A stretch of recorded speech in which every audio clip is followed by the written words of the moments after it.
un honneur d'avoir notre invité spécial, son Excellence M. Andra Dzuil, le président de la République de Madagascar, pour son discours spécial. Donc, on va le recevoir sur le podium.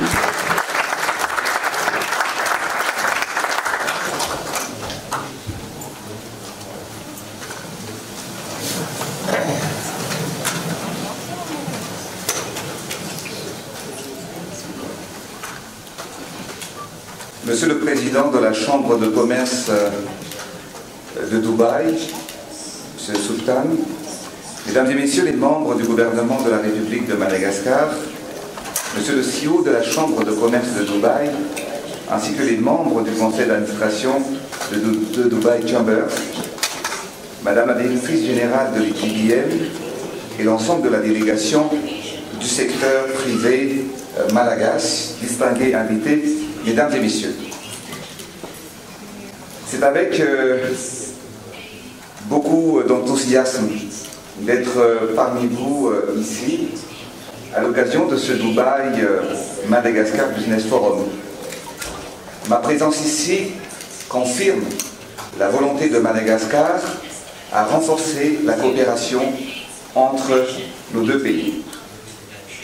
Mais en premier lieu, je tiens à remercier le Dubai Chambers pour son hospitalité, son engagement dans l'organisation de cet événement qui marque une étape importante dans le renforcement des relations économiques entre nos deux pays. Ce forum lie nos deux pays et servira de pont entre les Émirats arabes unis et Madagascar.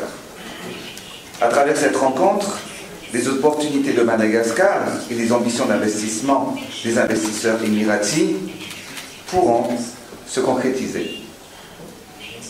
Ces différents engagements et les échanges économiques qui en découlent renforceront davantage la coopération entre nos deux pays. C'est également le signe d'un nouveau chapitre de coopération fondé sur la vision et la volonté d'agir ensemble pour un développement durable et inclusif. Mesdames et Messieurs, nous bâtissons notre avenir avec détermination, ambition et résilience. Notre objectif et le cœur de notre stratégie se focalise sur l'industrialisation de Madagascar. Nous voulons produire et transformer localement tout ce dont la population a besoin, mais également viser l'exportation. C'est pourquoi nous sommes venus ici à Dubaï avec une forte délégation d'entrepreneurs, de chefs d'entreprise et de capitaines d'industrie et les membres du gouvernement pour accompagner le secteur privé malagasy et favoriser la réalisation des projets avec les investisseurs émiratis. Je crois fermement que le développement passe par l'investissement en misant sur le potentiel du pays, son capital humain et notre volonté politique. Aujourd'hui, Madagascar est prêt à accueillir les investisseurs émiratis, prêt à bâtir des partenariats gagnant-gagnant, prêt à mettre en valeur les talents de notre jeunesse et les richesses de nos terres. Trois principaux secteurs sont au cœur de nos priorités. En premier lieu, la transformation agricole, car comme vous le savez, 80% de notre population sont des agriculteurs et vivent en monde rural. C'est notre principal pilier pour combattre la pauvreté. L'agriculture se présente également comme un levier d'exportation que nous devons ériger. En effet, Madagascar est actuellement le troisième pays le plus grand producteur de riz sur le continent africain, après le Nigeria et l'Égypte. Mais actuellement, 2 millions d'hectares de terres agricoles seulement sont cultivés, alors que la Grande Île dispose encore de 36 millions d'hectares de terres arables disponibles. En modernisant nos méthodes de culture et en accompagnant nos agriculteurs dans le choix de semences et d'intrants améliorés, nous pouvons doubler, voire tripler le rendement à l'hectare. Nous sommes résolus à passer d'une agriculture de substance à une agriculture de transformation et d'exportation. Dans le domaine de l'énergie, comme je le répète souvent, on ne peut pas développer un pays sans énergie. L'énergie est donc la clé de l'industrialisation. Et sans une production énergétique efficace et abordable, notre pays ne pourra atteindre son plein potentiel de développement. Or, aujourd'hui, Madagascar, comme dans de nombreux pays africains, la production énergétique repose principalement sur des centrales thermiques. Et cette dépendance au thermique a un coût économique énorme pour notre pays. Car pour chaque kilowattheure produit, le coût de production est de 25 centimes de dollars, tandis que le prix de vente au public est en moyenne de 10 centimes de dollars. Cette différence, comblée par l'État, représente un déficit annuel entre 150 et 200 millions de dollars chaque année.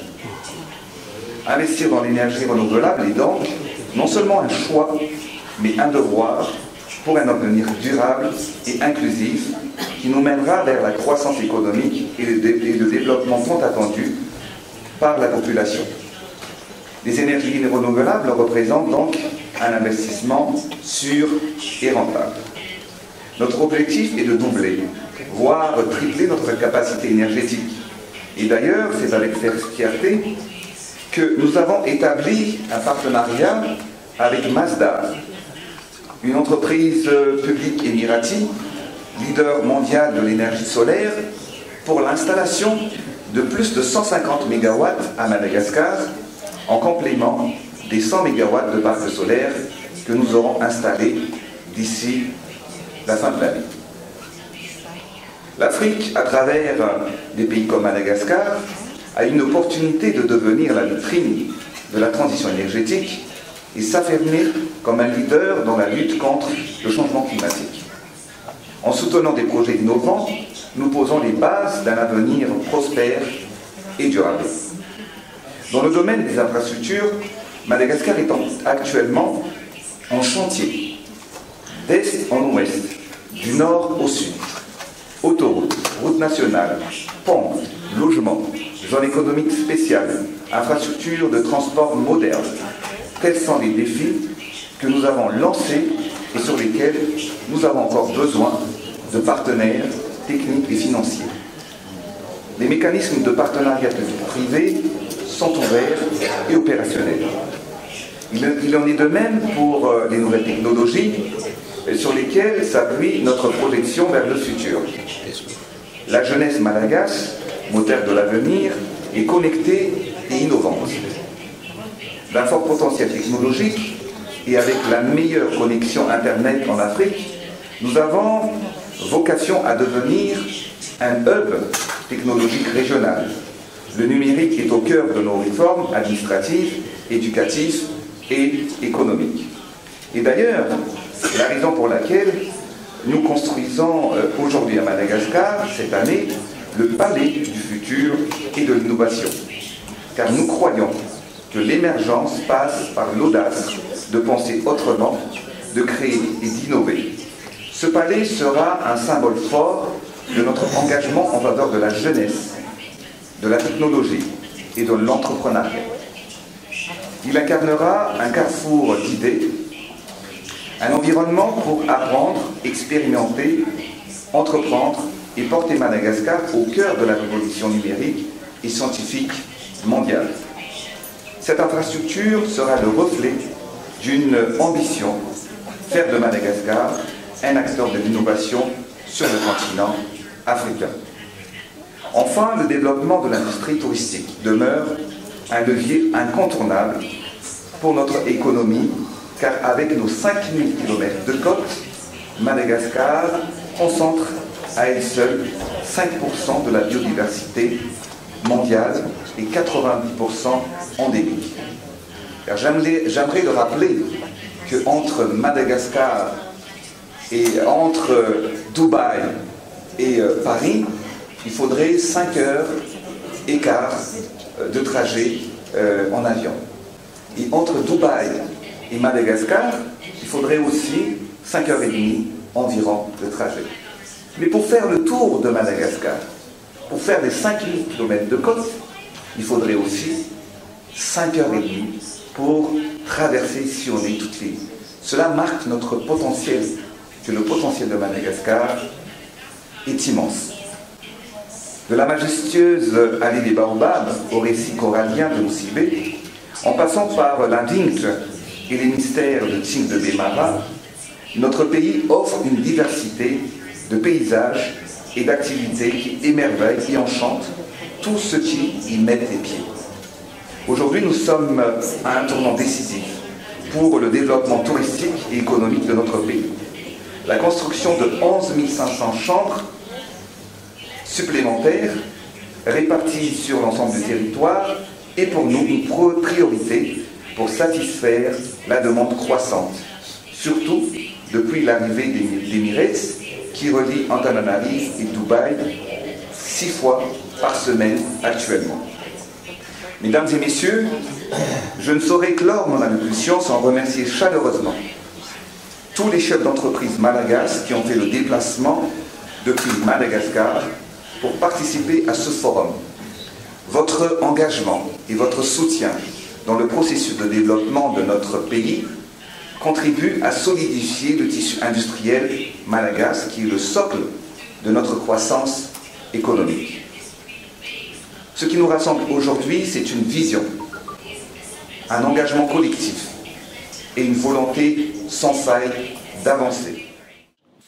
Chers investisseurs émiratis, Madagascar est une terre de valeurs, une terre d'hospitalité, une terre de diversité.